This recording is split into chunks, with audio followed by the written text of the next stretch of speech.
Так, қайырлы күн баршаңызға. Бүгін жаңа номерді қалай тіркеуге болатын жайлы айтам.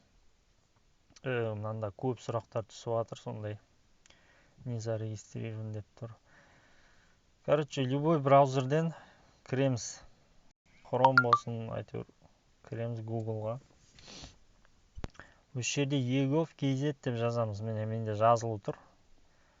egov.kz. Міне, электронный государственный услуги деп. Соны басамыз.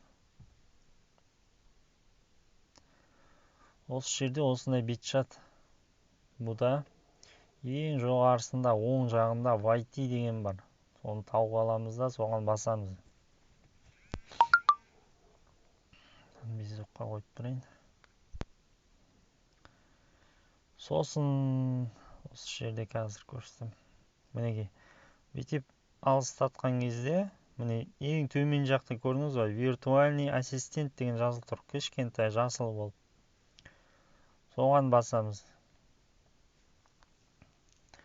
Сосын міне мына жерде кішкентай бір белгі тұр.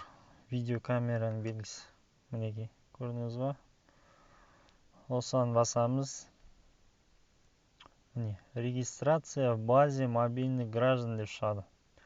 Сосын мне, пожалуйста, в настройках браузера предоставьте разрешение к видеокамеру и микрофону дейді.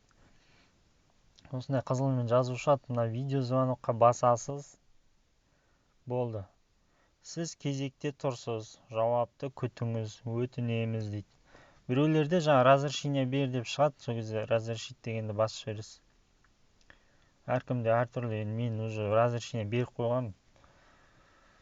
Ол өсіп күтіп отырасыз, оператор өзі хабарласады. YouTube каналыма жазылуды ұмытпаңыздар. Осындай пайдалы видеолар шығып тұрады тез-тез.